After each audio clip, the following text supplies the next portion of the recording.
আজই ডাউনলোড করুন আর এনজয় করুন আপনার পছন্দের শো। এবার আমাদের ঘুরপথে যেতে হবে। আরে সাক্ষ্য, তুমি একবার ভেবে দেখো, ভাগ্যিস তুমি বুলেট প্রুফ জ্যাকেটটা পরেছিলে, তাই তোমার কিচ্ছু হয়নি। যদি ওটা না থাকতো তোমার গায়ে, তাহলে বাবলু, বাবলু তুই চিন্তা করিস না, অনেক ভুল কাজ করেছি, কিন্তু আমরা মুখ বন্ধ রাখবো। হ্যাঁ, এই মুহূর্ত থেকে সব সময় তোর পাশে আছে বাবলু।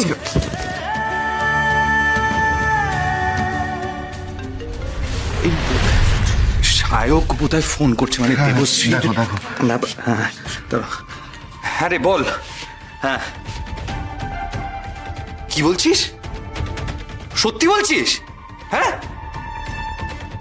এই শোন, তুই ওইখানেই থাক। আরে হ্যাঁ রে বাবা, এখানে সব ঠিক আছে। আচ্ছা শোন, জ্ঞান ফিরলে আমাকে ফোন করিস। হ্যাঁ হ্যাঁ ঠিক আছে, রাখ, আমি তো আছি। হ্যাঁ হ্যাঁ হ্যাঁ। মেচকা সাহেব কি বলছে? কি বলছে? এই দেবশ্রীর কন্ডিশন বেটার হচ্ছে। হ্যাঁ, বেটার হচ্ছে কন্ডিশন। ঠাকুর মুখ তুলে চেয়েছে, এবার ভালো ভালো মেজো বৌমা সুস্থ হয়ে বাড়ি ফিরে আসুক। ঠাকুর একদমই তাই। মেজো কাকিমা একবার সুস্থ হয়ে উঠলেই আমরা জানতে পারবো যে এত কাণ্ড কেন হলো। কি জানে মেজো কাকিমা? আমার মনে হয় লোহা গরম থাকতে থাকতেই ঘা দিতে হবে। সে যেখানে যা ঘা দেবার পরে দিও, অনেক হয়েছে। এই বিধবার বেশে আমার দেখতে ভালো লাগছে না তোমাকে। পড়ে নাও। না মানে এগুলো তো আবার খুলে ফেলতে হবে মা, মানে বাইরে গেলে তো এগুলো পরে যেতে পারবো না আমি। আচ্ছা বেশ ঠিক আছে, সিঁদুরটা অন্তত পড়বে তো নাকি? এই বাবলু, ওকে সিঁদুর পরিয়ে দে তো। হ্যাঁ দাও। দাঁড়াও, কি হলো?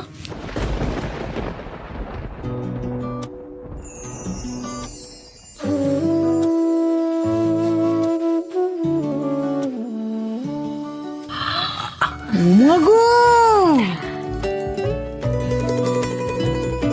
সদবার সব চিহ্ন আমি মুছিনি মা। ও দিদি ভাই, তোর তো কোনো জুড়ি নেই রে। আরশি, এবার বলো তো আমাদের নেক্সট স্টেপটা কি হবে? এতদিন যে আর ওর মা আমার ক্ষতি করার চেষ্টা করেছে, আমি মেনে নিয়েছি, কিন্তু এবার ওরা কাকিমাকে ছাড়েনি। আর সব শেষে ওরা তোমার গায়ে হাত দিয়েছে, আমার ভালোবাসার গায়ে হাত দিয়েছে, তোমাকে মারার চেষ্টা করেছে। ওদের ওই হাত আমি ভেঙে গুড়িয়ে দেব। যে এবার তোমার সব খেলা শেষ করব আমি। এবার তুমি শেষ হবেই।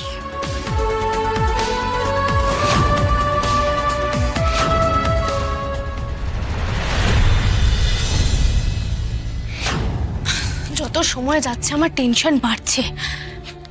আমাদের যা করা তাড়াতাড়ি করতে হবে।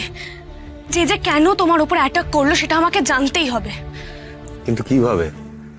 আর যতদিন না মেজো কাকি সুস্থ হচ্ছে না ততদিন। সাক্কু, মেজো কাকি সুস্থ হওয়া অব্দি অপেক্ষা করলে হবে না। যের মুখ দিয়ে সবটা স্বীকার করাতে হবে। বাট আসি, সেটা কি করে পসিবল?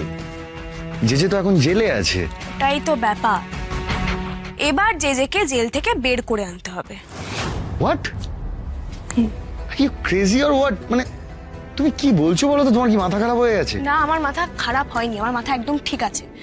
ব্যাপারটা হলো, আমরা এই পুরো বিষয়টাকে তলিয়ে ভাবিনি, আমরা সোজা পথে ভেবেছি, কাজ হয়নি। এবার আমাদের ঘুরপথে যেতে হবে। আরে সাক্ষ্য, তুমি একবার ভেবে দেখো, ভাগ্যিস তুমি বুলেট প্রুফ জ্যাকেটটা পরেছিলে, তাই তোমার কিচ্ছু হয়নি।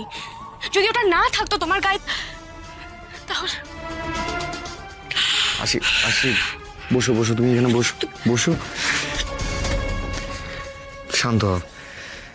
ঠিক আছে, আমি বুঝতে পারছি তোমার কথাটা, কিন্তু কি বলতো, মানে জেজেকে না হয় তুমি জেল থেকে বের করালে, কিন্তু জেজের মুখ থেকে তুমি সত্যিটা স্বীকার করাবে কি করে?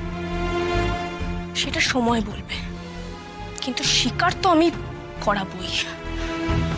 হাসি, তুমি কি বলছো? মানে হাসি, তুমি একবার ভেবে দেখো, জেজেকে আমরা জেলে পাঠিয়েছি, এখন আমরা কি করে ওকে বের করে আনবো? আর তাছাড়া দামিনী আন্টি আর বাকি লয়াররা, ওরা তো চেষ্টা করে যাচ্ছে, ওরা কিছু করতে পারেনি। আমরা কি করে করবো বলো তো কাজটা?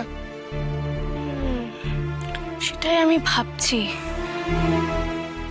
হেই, আমরা পুলিশের হেল্প নিতে পারি তো? হ্যাঁ, অফিসার অম্বরীশ বা বৈশালী দিকে দিয়ে যদি না হয় তাহলে আমরা হায়ার অথরিটির কাছে যাব। Higher authority? ACP Sujoy Gupta, ওনার সঙ্গে কথা বলুন। হ্যাঁ হ্যাঁ, আমি ওনার নামটাই ভাবছিলাম। তাহলে ওনার কাছেই যাব।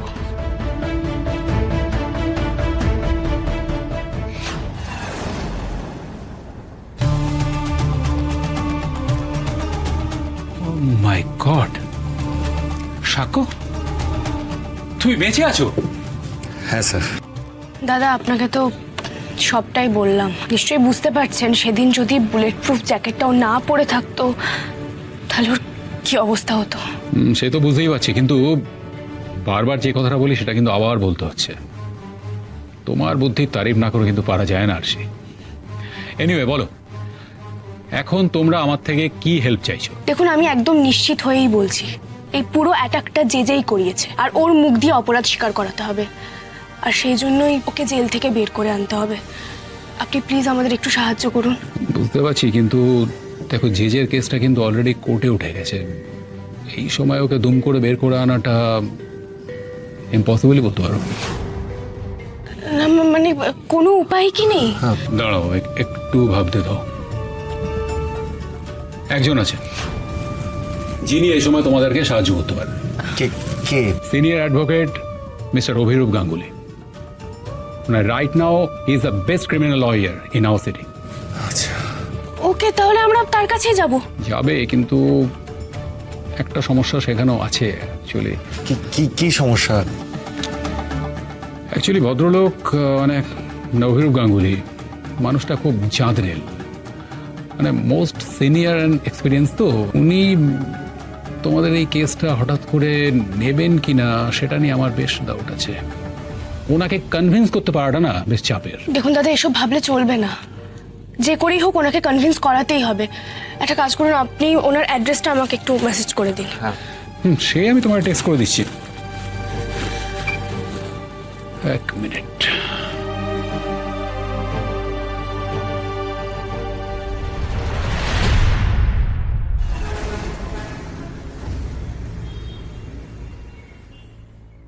সাক্ষ্য বাড়িতে একা বসে খুবই টেনশন করছে, কিন্তু ওকে তো আর আনার উপায় নেই। আমাকে একাই সামলাতে হবে সবটা। কোনোভাবে সাক্ষ্যর বেঁচে থাকার খবর বেরিয়ে এলে মুশকিল হয়ে যাবে।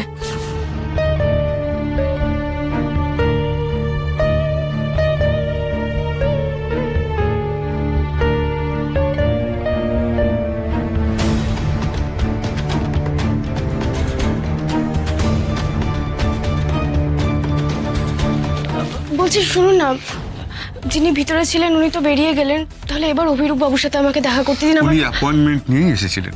স্যার এখন প্রচন্ড ব্যস্ত, আর তাছাড়া যখন তখন এইভাবে স্যারের সঙ্গে দেখা করা যায় না। আপনাকে প্রপার অ্যাপয়েন্টমেন্ট নিয়েই আসতে হবে। হ্যাঁ, আমি বুঝতে পেরেছি, কিন্তু আমার খুব দরকার, আমি সেই জন্যই ছুটে এসেছি। প্লিজ। কেন কথা বাড়াচ্ছেন? বললাম তো এইভাবে দেখা করা যায় না।